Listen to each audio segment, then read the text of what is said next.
Safuu, Seeraa, Safuu, Seeraa, Safuu, Seeraa, Safuu, Seeraa, Safuu. Barnoota, ammas barnoota, kanata hukaba, kayoon oromoota. Barnoota, ammas. Baga gammaddan. Kolleejjiin biizinasii fi teekinooloojii Select sagantaa maastarsiin akka barsiisu gosawwan barnoota adda addaan eeyyama guutuu yookaan beekamtii guutuu argate. Sagantaa maastarsii Master of Business Administration, Accounting fi Finance, Project Management. Sagantaa digriitiin ammoo idilee fi galgalaan Computer Science, Accounting fi Finance, Management barsiisuuf beekamtii guutuu argate galmeessaa jira. Aaga dhagaa jettanii kanaan dura barnoota fagootiin muuxannoo waggoottan dheeraa kan qabu Select kutaa 5 hanga 10 barsiisuun biyya keessaa fi alatti beekamtii guddaa qaba. Gosawwan barnoota Accounting fi Finance, Management, Marketing Management, Economics fi Sociology'dhaan galmeessaa jira. Akkasumas levelii 1 hanga 4tti gosawwan barnoota Accounting, Marketing, Secretarial Science, Information Technology fi Drafting. Kaampaasiiwwan isaa Finfinnee Ayyar Xeenaa fi Maganaanyaa Gamoo Daraartuu Tulluu irratti barsiisaa jira. Kolleejjii Biizinasii fi Teekinooloojii Select madda hayyootaa. Select madda beekumsa keeti. Kanata hukaba, kayoon oromoota. Biyyi keenya, gadaan keenya, dhiiroo geerranii. Gadaan quufaa gabbina. Baankiin gadaa immoo daandii guddinaaf dagaaginaati. Baankii gadaa baankii dhaloota haaraa finnee dhufne. Aaga dhagaa jettanii. Baankiin gadaa sirna gadaa bu'uura godhatee uummata hundaaf aksiyoona gurguraa jira.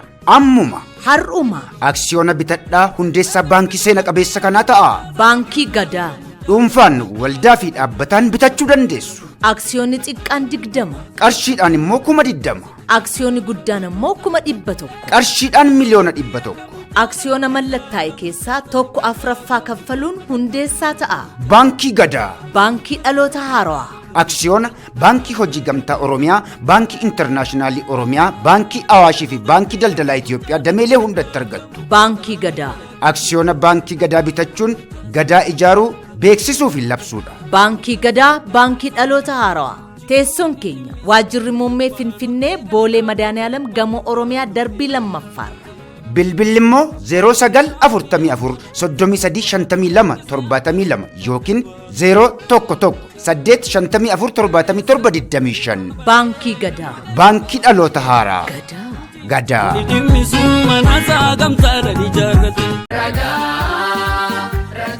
Eejensiin galmeessa ragaa bu'uuraa hawaasummaa naannoo Oromiyaa taateewwan dhalootaa gaa'ela, hiikkaa gaa'elaa, guddifachaa fi du'a galmeessa. Taateewwan bu'uura hawaasummaa bu'uura jiruu fi jireenya dhala namaati. Taateewwan galmeessisuun tajaajila bulchiinsaaf, haqaaf, istaatistiksiif oola. Eeyyee nama dhuunfaaf ammoo mirga lammummaaf, daa'imman maatii fi firarraa dhalatan beekuuf, gaa'ela umurii malee ittisuuf, mirga dhaaltummaa mirkaneessuuf, paaspoortiif, eeyyama konkolaachisummaaf, akkaawuntii baankii banachuuf, inshuraansiif fuulduraaf kan gaafatamu waan ta'eef gamanumaa qophaa'uun gamnummaadha. Taateewwan galmeessisuuf fagoo utuu hin deemin manaajira ganda keessanii yookaan qondaala galmee kabajaa bira dhaquudhaan galmeessisaa waraqaa ragaas fudhadhaa. Dhaloota guyyaa 90 keessatti gaa'ela, hiikkaa gaa'elaa, guddifachaa fi du'a ammoo guyyoottan 30 keessatti galmeessisaa. Taateewwan galmeessisuun mirga qofaa osoo hin taane dirqama seeraa qaba. Ragaa qulqulluu qabaachuun qaroomina. Eejensii galmeessa ragaa bu'uuraa hawaasummaa naannoo Oromiyaa. Nagaan keenya kabajaaf jaalalaa bakka jirtanitti sinaa ga'u kabajamtoota daawwattoota sagantaa safuu seeraa akkam jirtu. Daqiiqaa 30 nu faana turtanii sagantaa OBN sagalee uummataa fi tajaajila beeksisaa fi bashannanaa zinnaa sholaanii dhimma seeraa irratti xiyyeeffachuuf sagantaa qopheessan akka daawwattan isin affeerra. Ispoonsaroonni sagantaa keenyaa baankii gadaa baankii dhaloota haaraati. Baankiin gadaa baankiin dhaloota haaraa hundeeffamarra jira. Aksiyoona bitadhaa hundeessa baankii keessan dhaabbadhaa jedha. Kana malees gaaffilee adda addaa isin gama hundaan nu gaafattan warra baankii gadaa gaafannee torban kan isinii dhiyeessinu ta'a. Har'a dhiyeessuu dhabuu keenyaaf nuuf kolchaa jenna. Akkasumas kolleejiin biizinasii fi teekinooloojii Sellectis ispoonsara sagantaa keenyaati guddaa galateeffannaa. Egaa kutaa 5 hanga 10tti barsiisummaa muuxannoo waggaa dheeraa kan qabu Select ammas baradhaa jechuudhaan aaga sin dhageessisuuf baga gammaddan baga gammannee aaga dhagaa eddii jettanii sagantaa maastarsiin immoo Master of Business Administration accounting finance project management akkasumas sagantaa digriitiin ammoo idilee fi galgalaan computer science accounting finance management barsiisuuf beekamtii guutuu argatee galmeetti jira galmaa baradhaa select madda beekumsa keeti. Sponsor ta'uu isaaniif guddaa galateeffanna. Akkasumas ejensiin galmeessa ragaa bu'uuraa hawaasummaa naannoo Oromiyaa sponsora kabajaa sagantaa keenyaati guddaa galateeffannaa ulfaadhaa jenna. Amma kallattiidhaan gara mana murtii waliigalaa irratti xiyyeeffachuudhaan qopheeffannee jira.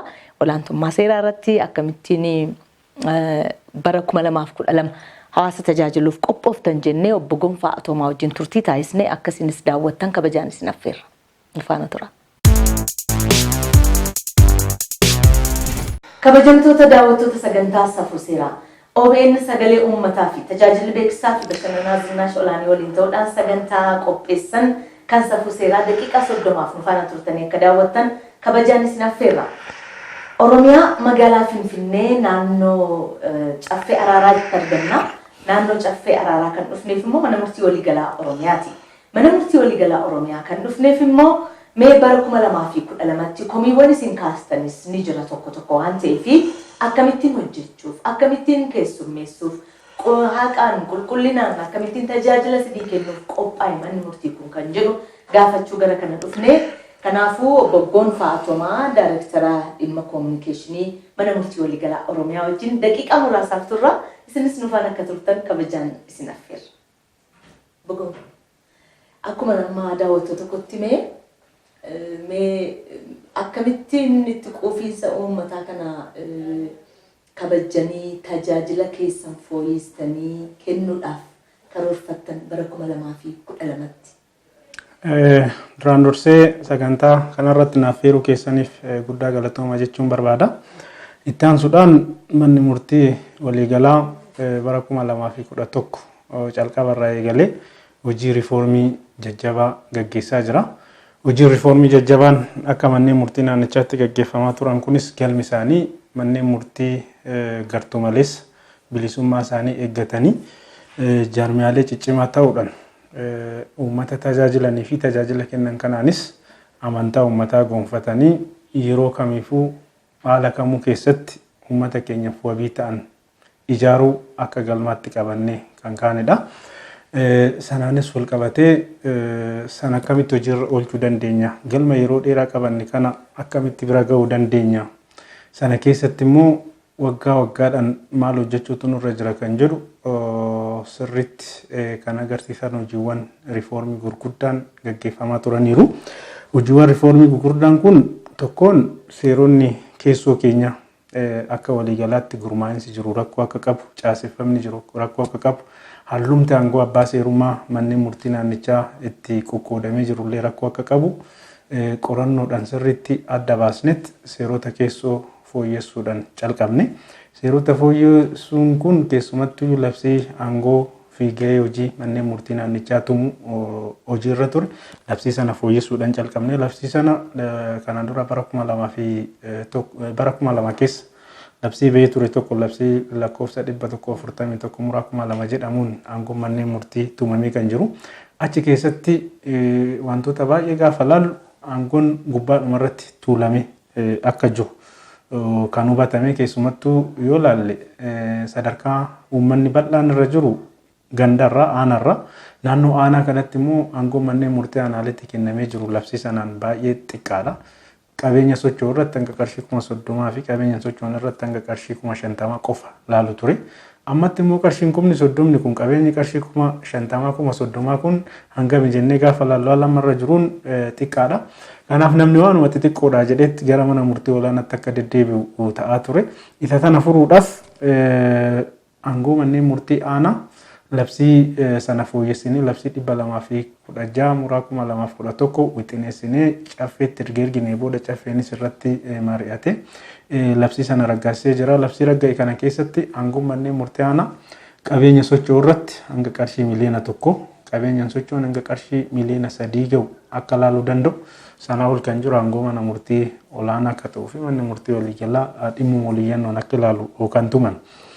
Inni kun bu'a qabeessummaa tajaajila abbaa seerummaa fiduudhaa fi bu'a qabeessummaan tajaajila abbaa seerummaa inni tokko gama dhaqqabamummaati. Namni waanuma xixiqqoodhaaf isa gara godinaatti deemu afeet aana dhumarra jirutti dhimma isaa akka dhiyeeffatee ilaallatu gargaaraa jechaadha. Kan lammataa labsiidhuma kana keessatti qulqullina tajaajila abbaa seerummaa kan uummanni ittiin nu komatu kana fooyyessuudhaaf tarkaanfilee fudhataman labsii kana keessatti jiru. Inni tokko kana dura abbaan seeraa mana murtii aanarratti mana murtii olaanaa irratti dhimma hariiroo hawaasaa abbaa seeraa tokko tokkoon ta'ee ilaalaa ture. Amma mana murtii aanarratti tilmaama qabeenya isaa qarshii 300,000 ol ta'uu yoo dhiyaate abbaa seeraa 3 ta'ee moggaafame dhaddachi akka dhimma ilaalutti mana murtii olaanaa irratti immoo dhimmoota hundumaayyuu hariiroo hawaasaa yakkas abbaa seeraa 3 moggaafame dhaddachi dhimma akka ilaalu kan taasifamedha. Abbaa seeraa 3 dhimmi ilaaluun akkamitti qulqullina fidaa kan jedhu kaasuun ni danda'ama. Nama tokkoon waa murteessuu fi yaadni nama 3 walitti dhufee waa murteessuun garaagarummaa qaba. Kanaaf gaafa yaadni walitti dhufu gaafa falmiin seera irratti abbaan seeraa wal falmu falmii firii dubbii irratti wal falmu yaadonni jajjabaan ka'anii yaadota jajjabaa ka'an sanas waliin mari'atanii xinxaalanii yaada dhumaarra ga'u. Inni kun haqti kallattii akka abbaan seeraa tokkotti ilaaluu fi abbaan seeraa inni kan biraatti ilaalu adda adda.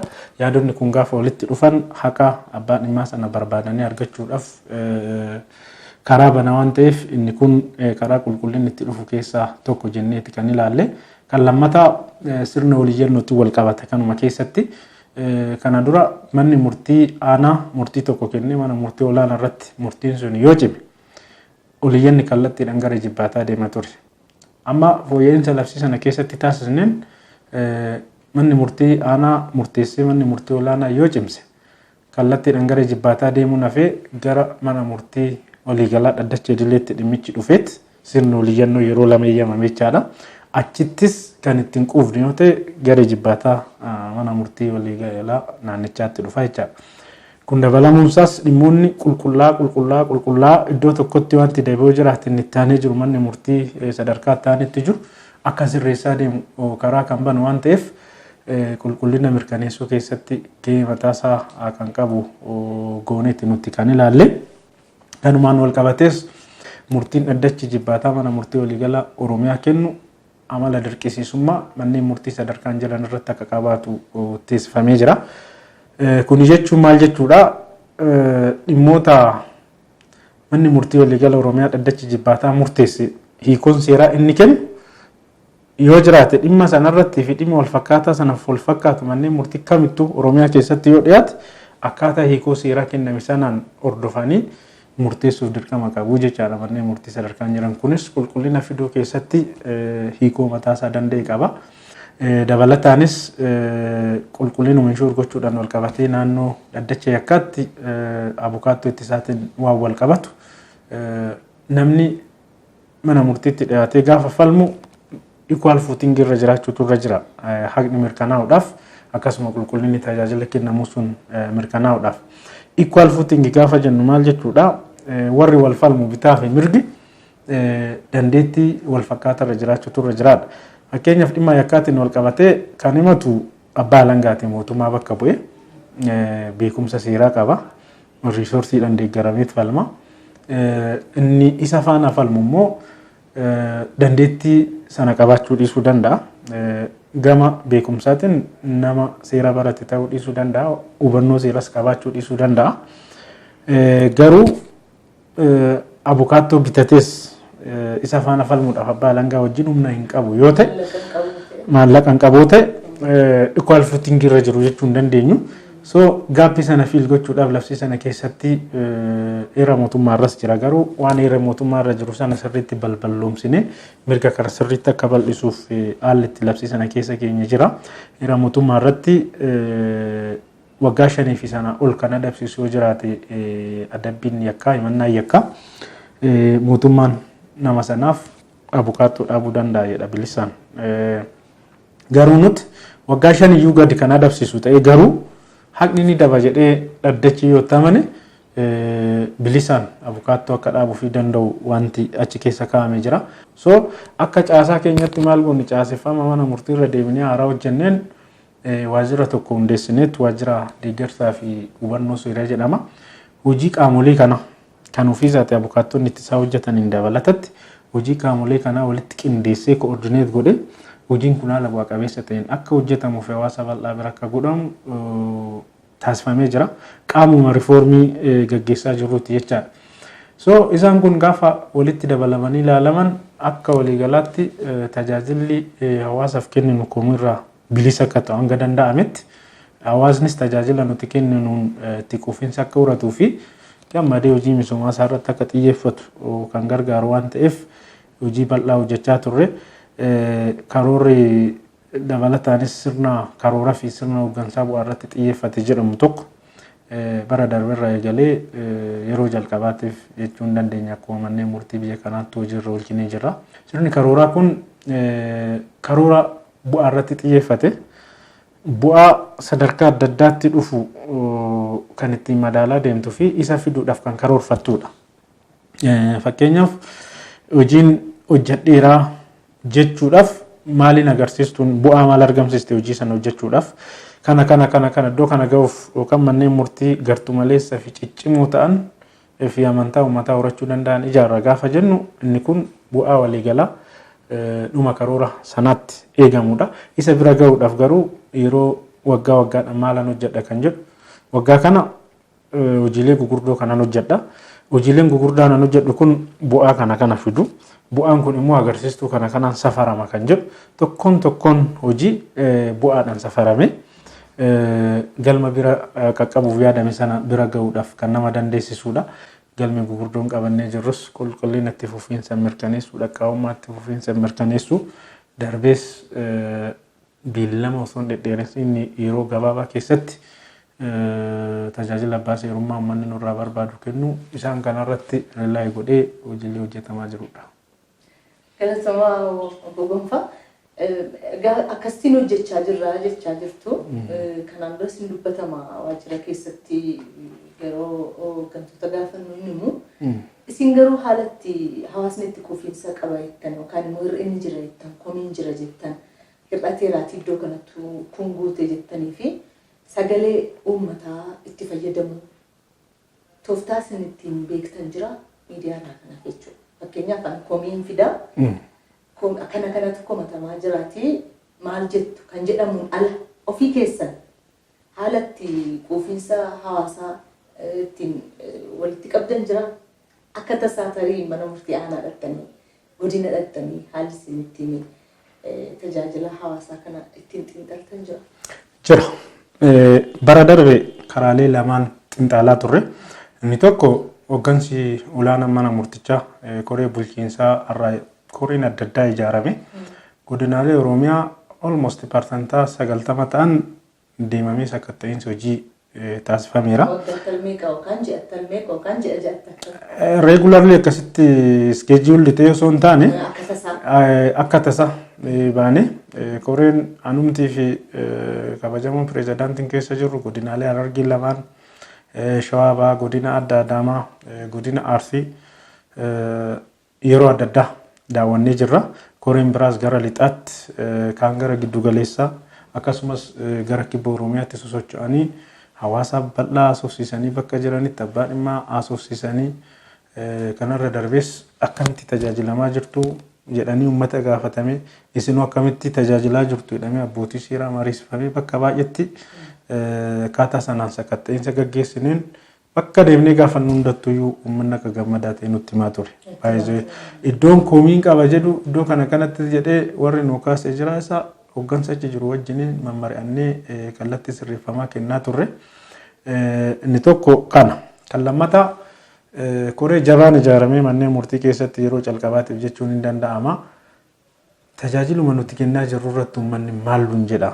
Itti quufinsi uummataa maalirra jira kan jedhu haala saayintifik ta'een gara guyyaa 45 manneen murtii naannichaa akkasuma uummata nama karaa irratti argatan hunda gaafatanii manneen murtii akkamitti isin tajaajilaa jiru. Tajaajila isinii kennaa jiran irratti itti quufinsa qabdu itti gammaddu jedhamee haala saayintifik ta'een qoratamee jira. Qorannoo sanaan manneen murtii aanaa fi manni murtii waliigalaa akka itti quufinsi isaanii fooyya'insa qabu agarsiisa qorannoon suni. mana murtii olaanaa irratti xiqqoo waan ta'eef akka jiruu fi cimanii hojjechuu akka qaban indikeet godha. Isa kana immoo istaandardiidhuma itti quufinsa uummataa public confidence muuxannoo biyyoota biroo wajjin jiru faana gaafa laallu gara sadarkaa fooyya'aatti dhufaa jirra. Iddoo uummanni guutummaan guututti nurraa barbaadu hin geenye. Isa immoo wantoota nu hanqatan bu'aa qorannoo gaggeessinu kanaatiin waltajjiilee adda addaa irratti yaa'ii caffee dabalatee waltajjiilee uummataa irratti yaada uummanni kennuu fi qaamoleen adda addaa kennan yeroo hunda akka galteetti godhannee qaama karoora keenyaa godhannee isaan maqsuudhaan sadarkaa barbaadamutti dhufuuf hojjechaa jirra.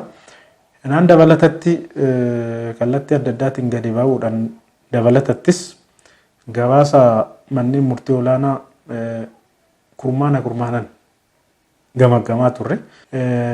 Keessattuu kurmaana tokkoffaa fi kurmaana sadaffaa pirezidaantonni mana murtii olaanaa fi koreen maneejimentii waliigalaa bakka argametti qoranna. Kan ji'a ja'a fi kan waggaa immoo pirezidaantota manneen murtii aanaa bakka jiranitti qoranna.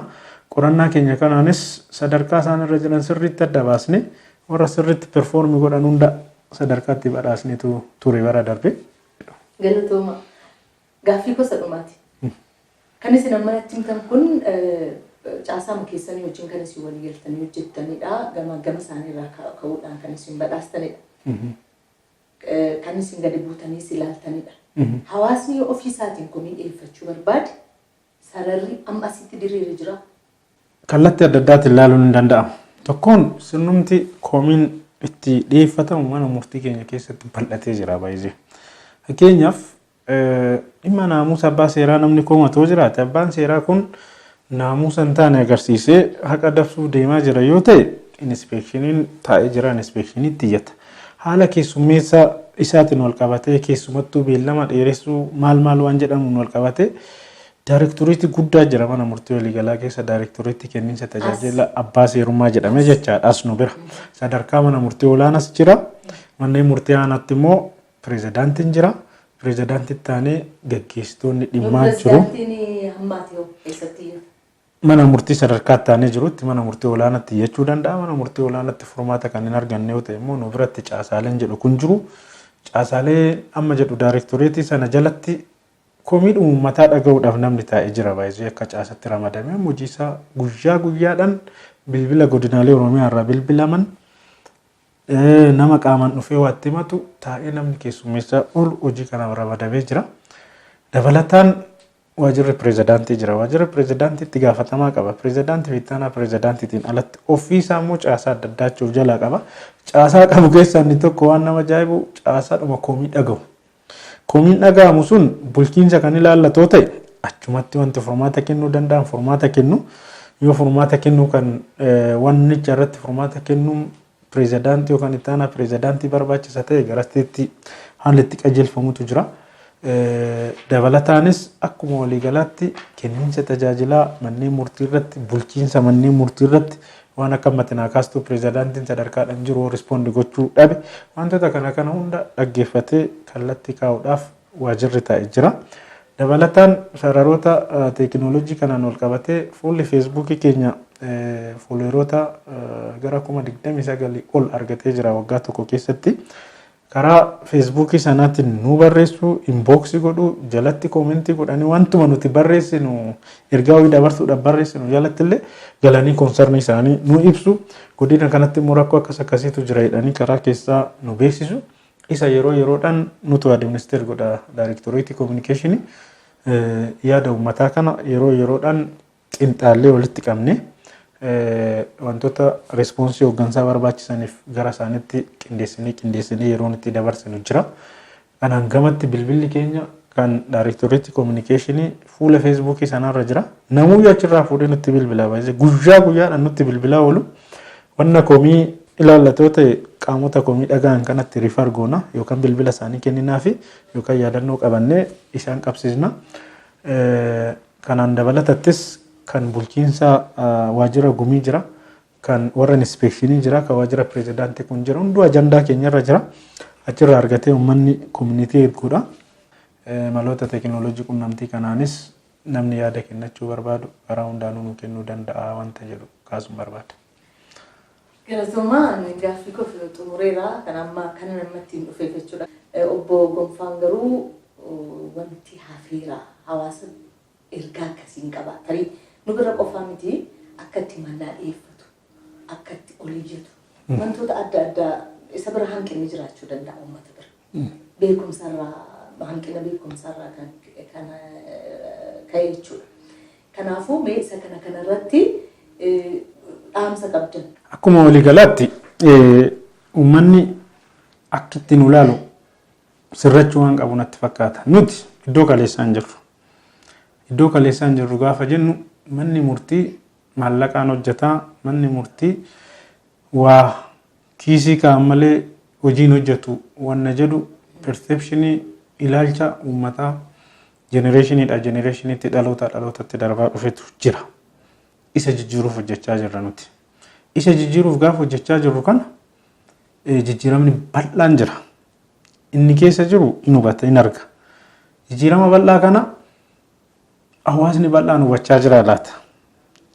Akkuma kaleessatti nu ilaaluun hin jiru laata. Waan ta'eef ilaalcha sana nus hojii communicationii bal'aa waan hojjennu uummatatti himuudhaaf sochii bal'aatti jirra. Garuu sadarkaa barbaadamuun uummata biras hin geenye ta'a. Kanarraa ka'ee uummanni akkuma kaleessaa sanatti nu ilaaluun jira. Nutti siqaan ulaalaa jenna nuti. Kan lammataa isatti kaastu kanaan ol qabata. Eessumattuyyuu gaafa mana murtii dhufu namu iyyata akkamii fidachuutu irra jira. Akkaataa kamiinis iyyannaa isaa sana qopheeffatee dhiyaachuutu irra jira kan jedhu seerri ifatti kaa'ee jira. Kana waan ta'eef gaafa nama waa barreessuuf iyyatas abukaattos haa ta'u barreessitoota dhimma seeraa kanneen jedhamanitti gaafa waa dhiyeeffatu waan kana karaa sirrii ta'een warreen barreessanii dhiyeessuuf gahumsa qaban ogummaa qabanitti dhiyeeffachuun gaarii ta'a. Kana yoo nu godhe feenus jijjiirama gaggeessaa jirru kana sirriitti lafa qabsiisaa gaafa deemu manneen murtii keenya bakki haqni guutummaan guututti itti hojjetamu ta'aa deemu amantaa jedhu qabna. Turtii nuti mana murtii waliigalaa Oromiyaa dhufnee taasisnee dhimma tajaajilaa irratti kana fakkaata. Isin gaaffii yoo qabaattan gara fuulduraatti gaaffii keessan qabannee dhufnee kan dhiyeessinu ta'a. Har'aaf garuu sagantichi kana fakkaata. Amma qabxii itti aanutti dabarraa dhufaana tura. Barnoota ammas barnoota kana ta'uu qaba kaayyoon Oromoota. Barnoota ammas. Baga gammaddan baga gammadan kolleejjiin biizinasii fi teekinooloojii Salleeq sagantaa maastarsiin akka barsiisu gosawwan barnoota adda addaan eeyyama guutuu yookaan beekamtii guutuu argate. Sagantaa maastarsii Master of Business Administration, Accounting fi Finance, Project Management. Sagantaa digriitiin ammoo idilee fi galgalaan Computer Science, Accounting fi Finance, Management barsiisuuf beekamtii guutuu argatee galmeessaa jira. Aaga dhagaa jettanii kanaan dura barnoota fagootiin muuxannoo waggoottan dheeraa kan qabu Salleeqti. Kutaa 5 hanga 10 barsiisuun biyya keessaa fi alatti beekamtii guddaa qaba. Gosawwan barnoota Accounting fi Finance, Management, Marketing Management, Economics fi Sociology'dhaan galmeessaa jira. Akkasumas leevilii 1 hanga 4tti gosawwan barnoota Accounting, Marketing, Secretarial Science, Information Technology fi Drafting. Kaampaasiiwwan isaa Finfinnee Ayyar Xeenaa fi Maganaanyaa Gamoo Daraartuu Tulluu irratti barsiisaa jira. Kolleejjii Biizinasii fi Teekinooloojii Salleeqti madda hayyootaa. Salleeqti madda beekumsa keeti. Kana ta'uu qaba kaayyoon Oromoota. Biyyi keenya gadaan keenya dhiiroo geerranii. Gadaan quufaa gabbina. Baankiin gadaa immoo daandii guddinaaf dagaaginaati. Baankii gadaa baankii dhaloota haaraa finnee dhufne. Aaga dhagaa jettanii. Baankiin gadaa sirna gadaa bu'uura godhatee uummata hundaaf aksiyoona gurguraa jira. Ammuma. Har'uma. Aksiyoona bitadhaa hundeessaa baankii seena qabeessa kanaa ta'a. Baankii gadaa. Dhuunfaan waldaa fi dhaabbataan bitachuu dandeessu. Aksiyoonni xiqqaan 20. Qarshiidhaan immoo 20,000. Aksiyoonni guddaan immoo 100,000. Qarshiidhaan miliyoona 100. Aksiyoona mallattaa'e keessaa 1/4 kaffaluun hundeessaa ta'a. Baankii gadaa. Baankii dhaloota haaraa. aksiyoona baankii hojii gamtaa Oromiyaa, baankii intarnaashinaallii Oromiyaa, baankii Awaashii fi baankii daldalaa Itoophiyaa dameelee hundatti argattu. Baankii Gadaa. Aksiyoona baankii Gadaa bitachuun gadaa ijaaruu beeksisuu fi labsuudha. Baankii Gadaa baankii dhaloota haarawaa. Teessoon keenya waajjirri muummee Finfinnee Boolee Madaaniyaalam Gamoo Oromiyaa darbii lammaffaarra. Bilbilli immoo 0944 3352 72 yookiin 011 854 77 25. Baankii Gadaa. Baankii dhaloota haaraa. Gadaa. Sagantaan safuu seeraa nuti har'aaf jennee qindeeffanne kan ammammaatti daawwachaa turtan fakkaata. Waan wajjin turtanii daawwattaniif guddaa isin galateeffanna. Dhimma seeraa irratti gaaffii qabdan hundumaa anaa dhufuun isin keessummeessinaa, anaa dhufuun simannaa. Gaaffii keessanis gaafannee qaama dhimmi ilaallatu wajjin deebisaa qabannee dhiyaannaa. Kanarraaf hanga torbanitti, torban kun torban nagaa akkasiniif ta'awwina nagaatti. Safuu seeraa, safuu seeraa. Safuu safuu safuu safuu safuu seeraa. Safuu safuu safuu safuu safuu seeraa. Safuu safuu safuu safuu safuu seeraa. Safuu safuu safuu safuu safuu seeraa.